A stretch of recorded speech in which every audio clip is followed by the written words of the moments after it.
Ça, c'est alors la période où tous les élèves vont avoir la tablette de chocolat. C'est le moment du sport. Tu te lèves un peu le matin comme ça, tu vois seulement les élèves en train de courir. Ils montent, ils descendent, ils montent, ils descendent. C'est quoi? C'est le défilé de mode. Vous avez passé toute l'année à manger le couscous, le cuit, parfois même les gros gâteaux. Mais c'est au mois de mai que chacun commence à se lever à 5 heures pour aller faire le sport. Ça me rappelle comment on faisait le sport de l'examen à notre époque. De nos jours, les gens sont trop fragiles. Ils partent seulement là-bas au sport pour faire le défilé de mode. Parfois, certains partent même là-bas juste pour crâner. Alors qu'à notre époque, quand tu partais pour faire le sport de l'examen, tu rentrais. Dès que tu te lavais là, tu dormais, mon ami, le matin, comme tu te réveilles là, tu as l'impression d'abord qu'on t'a tabassé. Comme si tu as bagarré avec quelqu'un qui avait le muscle d'un Ngannou. Comme si tu as fait la course avec la voiture. Parce qu'avant, on faisait le vrai sport. Par exemple, quand tu prenais le lancer de poids, le poids qu'on te donnait d'abord, mon ami, c'était comme la boule de bowling. Tu lances un poids de toute ta force, ça fait seulement comme si c'est le ricochet, comme si c'est le boomerang. Tu lances, ça fait seulement le monter, ça redescend sur place. De nos jours, on donne le poids aux gens, c'est comme si on donnait la bille. La course de vitesse est entière. Nous-mêmes, si on a traversé les choses, on te mettait d'abord avec les gars longs. Le genre de gars qui quand il marquait un pas, ça faisait 4 de tes pas. Et c'était sur un bon 100 mètres. De nos jours, même quand on dit 100 mètres là, c'est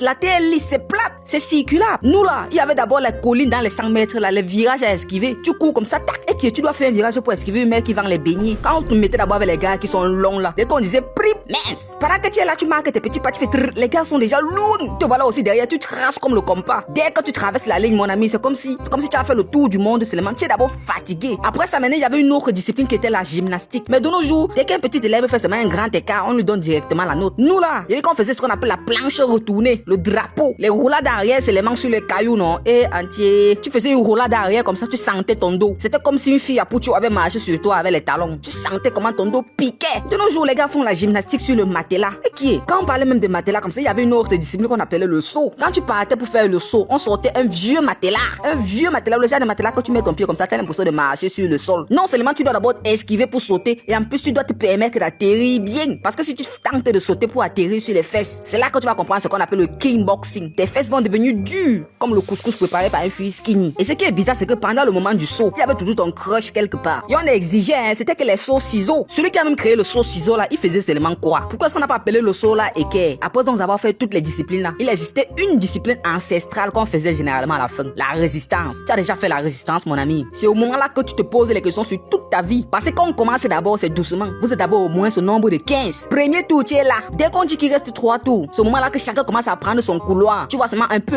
on commence à te traverser. Un peu, on commence à te traverser. Tu es là, tu dis que non, je me réserve pour les 2 derniers tours. Les 2 derniers tours là, ça sera mon tour. Dès qu'on dit il reste 2 tours, tu vois là aussi qui dit que non, il faut maintenant que tu lances. Et qui? Tu accélères, ça n'accélère pas. Tu accélères, ça n'accélère pas. C'est un peu comme si on avait retiré le carburant dans la voiture. Dès qu'on dit il reste 1 tour, c'est au moment là où quelqu'un sort de nulle part, on te verse même l'eau. Pourtant, tu es là d'abord, tu essaies même de t'en sortir, tu prends même l'air. C'est au moment là que tu te demandes si tu avais vraiment bien fait de prendre la résistance. Tout ce qui importe pour toi maintenant, c'est d'arriver. Tu n'es même plus avec les gens. Dès que tu traverses la ligne d'arrivée là, tu vas t'asseoir, on dit ne t'assois pas, lève-toi, tu marches. Et qui est? Avec, hein. Tu es d'abord là que tout ton corps est fatigué. Tellement tu as l'impression d'avoir couru comme si tu poursuivais les gens à qui tu as prêté l'argent. De nos jours, les gens finissent de faire sport, ils sont là à prendre les selfies, ils se filment partout, après ils finissent par en boîte de nuit. Et vraiment, il faut qu'on apprenne les bonnes manières. En tout cas, en cette période de sport là, moi je souhaite bon courage à tous les élèves qui vont composer le sport. Il faut bien vous entraîner.